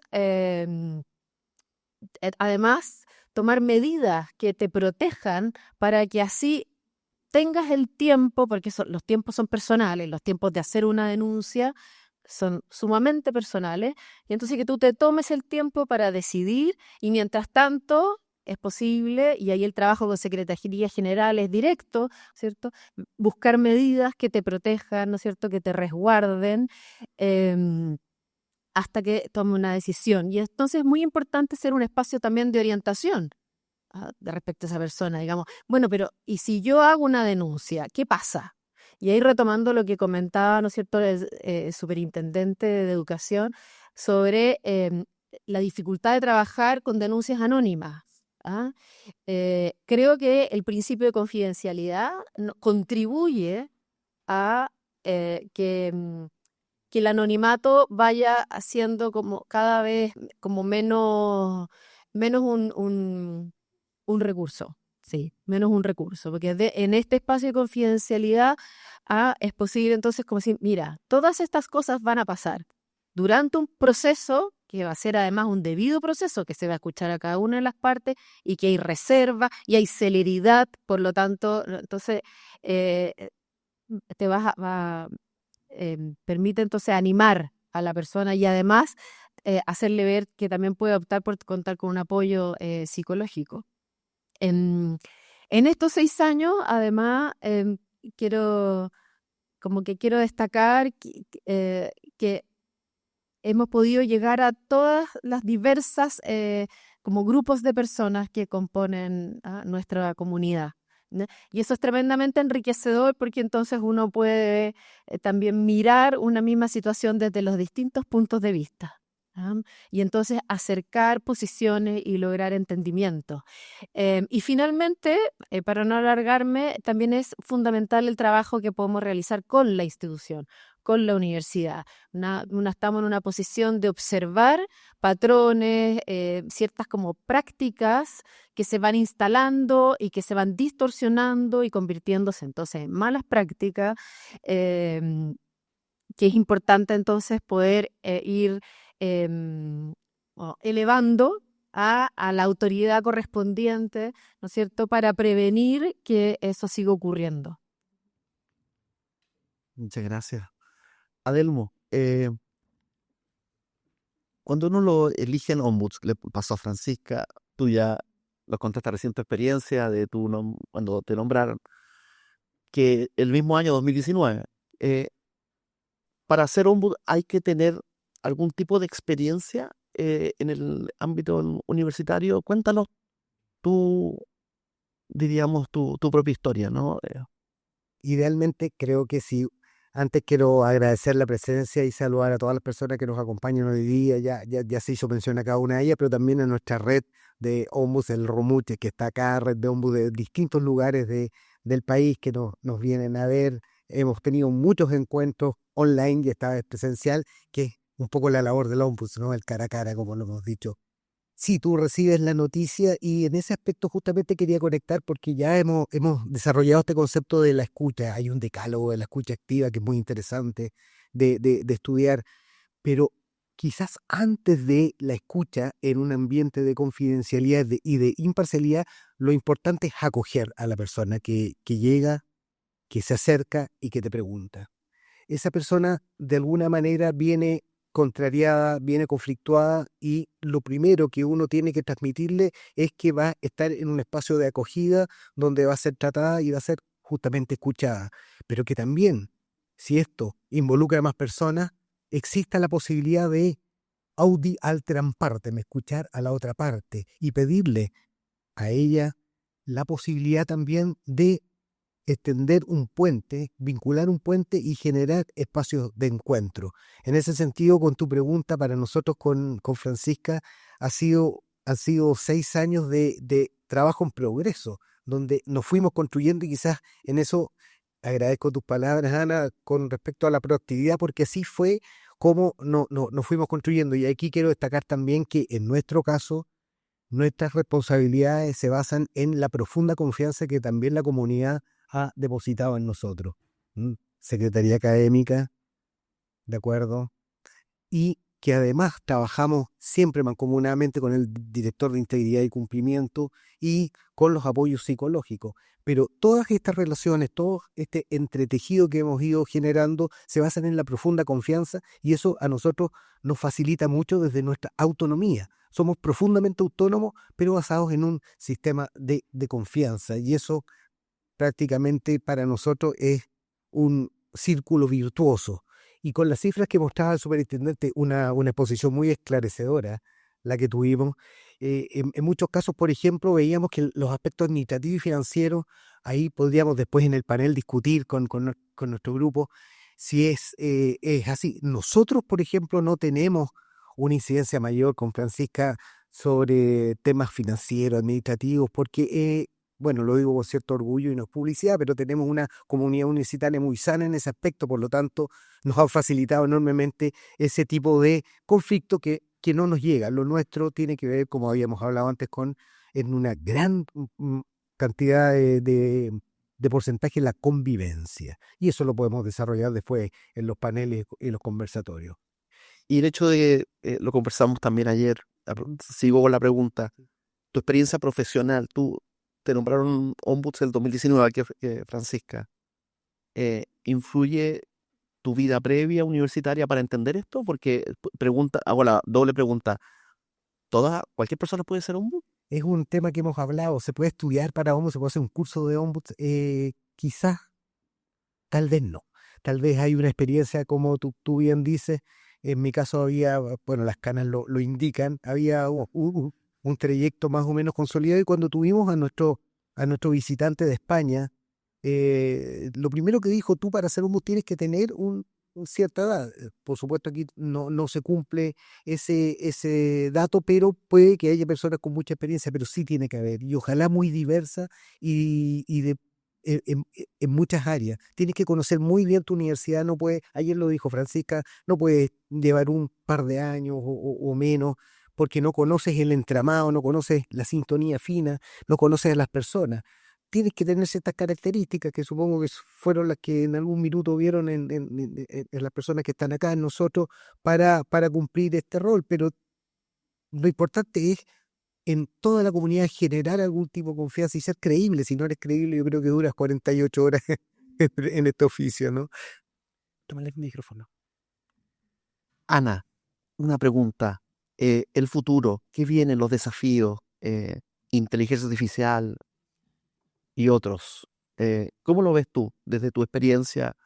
¿De qué manera esto podría generar transformaciones u oportunidades?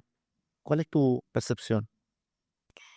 Bueno, con respecto, obviamente, en el caso de todo lo que nos habilita la inteligencia artificial, desde el rol del Ombus, me parece que acá el superintendente hace un rato dio una clave y que se está también dentro del proyecto Bravío, se está pensando de cómo tener como consultas o evacuar rápidamente algún tipo de información o derivación a partir de un chat o que pueda reorientar, sobre todo porque hay mucha consulta que a veces uno la repite o la pone en cómo debe derivarse, pero teniendo esta herramienta, digamos, solucionaría con una celeridad mayor acercarse.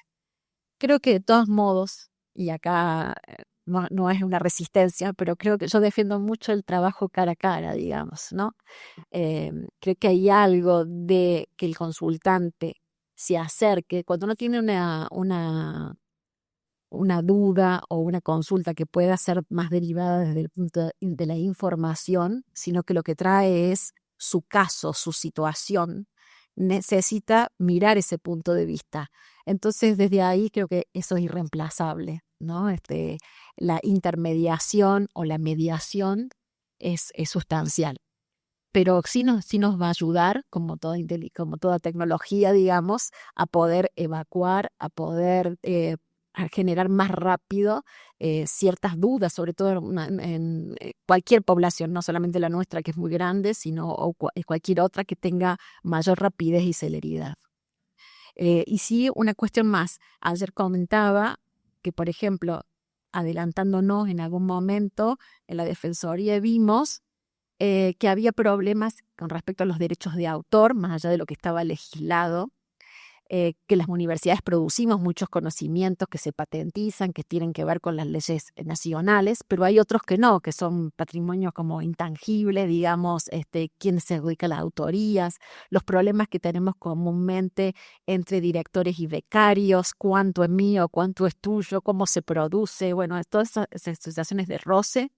Y nosotros conformamos comisiones que trabajaron sobre los derechos de autor en la universidad y que hoy están dentro de la Secretaría de Investigación y de Tecnología. Y eso fue un gran paso donde la Defensoría fue quien convocó a la conformación de esta comisión y luego se reguló, ¿no? Entonces a veces asesoramos sobre estos derechos. Muy bien. Tenemos unos minutitos para preguntas del público. Así que, si quieres ahí, alcanzan algún. Eh, ¿Para quién quieres preguntar? la pregunta en general. Ya. A mí una cosa que me confunde, le comentaba recién a la José, es que el concepto de ombuds, por lo menos como yo lo entiendo, más allá de que no tiene una traducción, es como de mediador. Pero aquí ponen ombuds o defensor. Y cuando uno va a hablar con un defensor, como que siente que lo van a defender. Y que es distinto de alguien que va a mediar, y porque en el fondo la mediación implica que a lo mejor el resultado no es exactamente el que yo quería, o que tampoco estoy en una situación en que me tengan que defender. Entonces, la pregunta que les quiero hacer es ¿cómo ven ustedes ese como contraste entre lo que es mediación y defensor? Y si les pasa que cuando llegan las personas a conversar con ustedes, esperan una mediación o una defensa. ¿Mencionero popular? Sí, lo conversamos ahí, contestemos con micrófono, que lo hemos conversado mucho. De hecho, este proyecto habla de defensoría y fue la primera bandera roja que en un minuto nos hizo conversar. No fue una discusión, pero dijimos, esta palabra tiene una carga semántica, por lo menos en nuestro sustrato lingüístico nacional, que, como dices tú, tiende a posicionarse de un lado y nosotros somos estrictamente imparciales y eso es lo que tenemos que transmitir. Por lo tanto, se agregó justamente de los defensores, dice defensoría universitaria o defensor, o puso defensor, porque incluimos la palabra y la defendemos acá porque para nosotros justamente queremos prevalecer esa neutralidad. Es decir, nosotros tenemos que estar siempre y transmitir esa neutralidad. Es la carga semántica. Sí, detrás del concepto de defensoría está defender derechos, los derechos humanos en general, ¿no es cierto? No un derecho de una persona en particular, pero de acuerdo, ¿no es cierto?, que en nuestro contexto cultural, ombuds, aunque es una palabra aún más lejana, ¿no es cierto?, que defensores, que es una tradición más hispana, comprende, ¿no es cierto?, ese ese concepto. Yo quisiera como agregar a la respuesta el rol de mediación. Escuchar es al mismo tiempo ya un primer paso de mediación. Entonces, cuando una persona acude a nosotros, generalmente es para, en primer lugar, ¿no es cierto?, como poner su problema sobre la mesa y exigir como una respuesta, una resolución, o al menos, ¿no es cierto?, que le muestre el camino, digamos, cuál es el canal entonces que yo tengo para poder lograr que la universidad me dé una respuesta.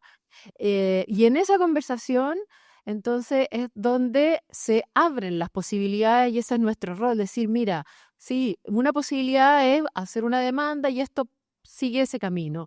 Y otra posibilidad es invitar a la persona ¿no es cierto?, que al parecer estaría como involucrada o sería responsable de esta situación que te está pasando, em, a dialogar. Entonces, establecer esos puentes de diálogo que puede ser, em, em, eh, digamos, simultáneo. O sea, hay personas que dicen, perfecto, quiero que nos reunamos a conversar entonces los tres y en esas situaciones hacemos de facilitadores del diálogo. ¿Mm? Puede ser, no, yo no quiero encontrarme con esa persona, no la quiero ver ni en pintura. Entonces, muy bien, yo la voy a invitar a conversar conmigo. Es siempre una invitación, no obligamos a nadie a conversar. No es posible un diálogo a partir de la obligación. Pero la verdad, en nuestra experiencia, siempre nos responden positivamente. Y las personas siempre llegan a conversar. Y por supuesto que cuando entonces uno logra ese diálogo que es como diplomático, uno va y viene,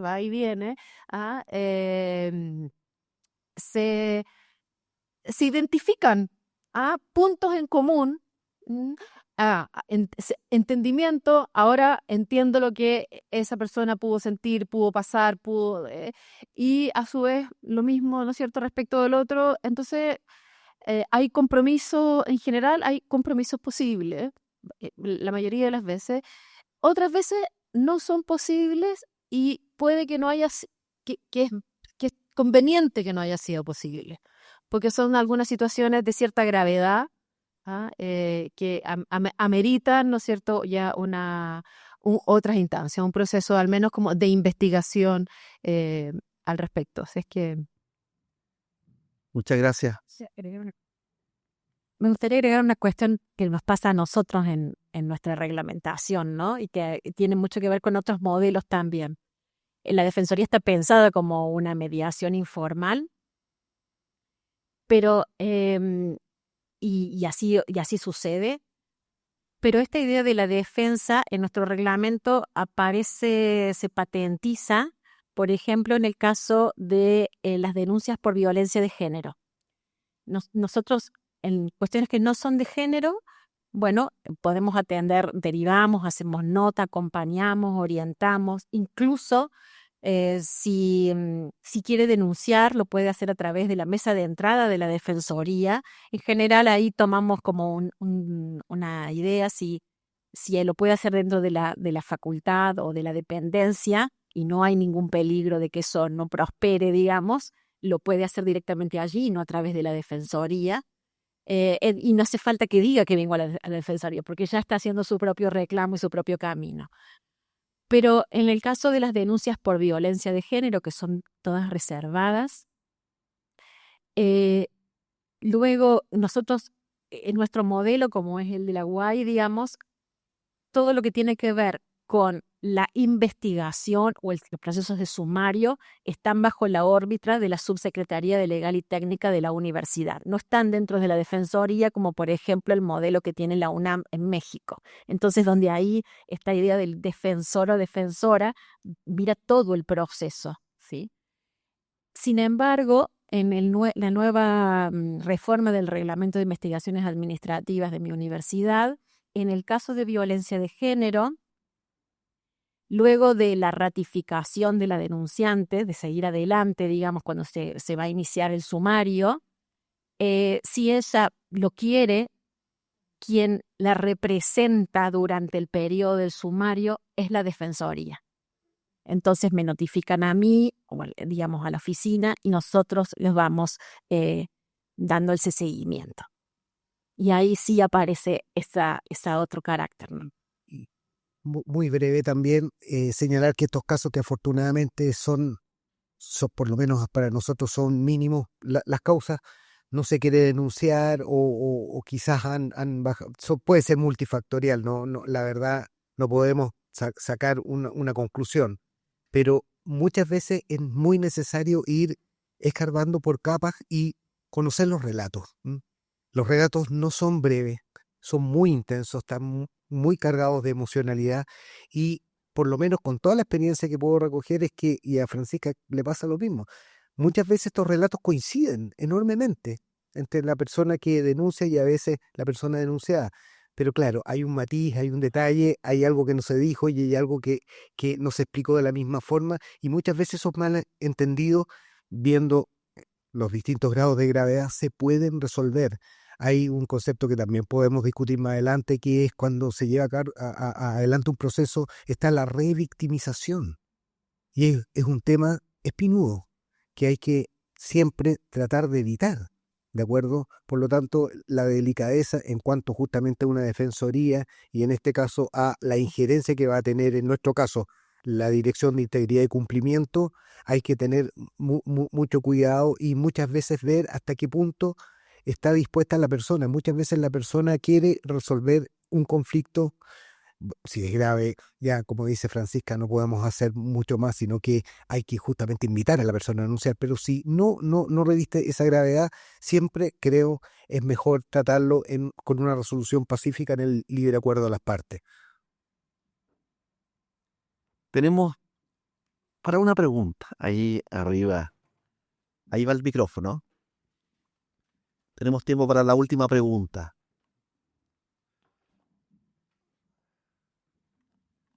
Hola, bueno, primero agradecerles esta instancia y quería hacer una pregunta, bueno, respecto a la cantidad de estudiantes, 180.000, impresionante.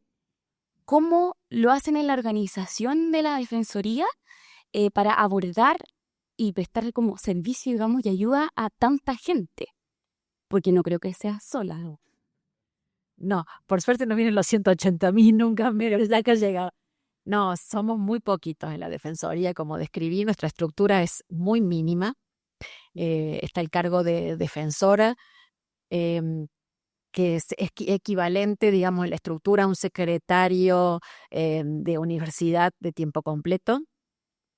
En general, todas bueno, yo soy la cuarta defensora que ha tenido la Defensoría, todas han sido, hasta aquí todas han pasado, han tomado la Defensoría una vez que se jubilaron. En mi periodo cambiamos esta historia, yo estoy activa, recién ahora me pedí una licencia, pero desde que comencé doy clase, soy profesora de mi facultad. Y tiene un asesor legal, solamente uno, y una no docente administrativa que está en la mesa de entrada y que colabora conmigo también en la atención.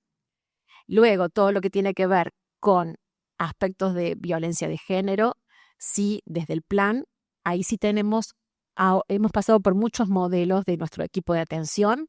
El último, el que estamos consolidando, que nos ha llevado bastante años, este año cumple 10 años el plan, donde empezó con tres días a la semana. Hoy podemos tener horarios todos los días a la mañana y todos los días a la tarde, con un equipo de 4 profesionales, o sea, armamos en dupla, todas las consultas se atienden y las denuncias tienen una obligación de tomarse con 2 personas. Es un equipo interdisciplinario y ahí hay abogadas, psicólogas y trabajadoras sociales.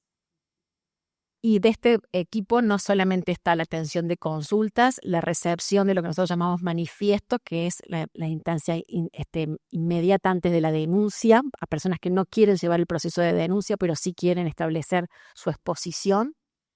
Y la denuncia, algo que también dentro del mecanismo implica que ese equipo deba elaborar para la tramitación de la denuncia un informe técnico de valoración de riesgo.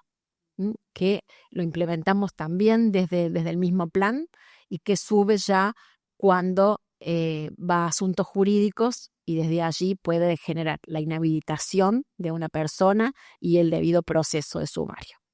Esa es la estructura. Muchas gracias, Ana, Francisca, Adelmo. Infinitas gracias a ustedes por su presencia.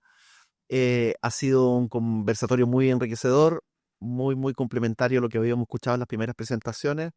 Así que con esto damos término y doy el pase para que finalmente tengamos una pausa. Muchísimas gracias y un aplauso para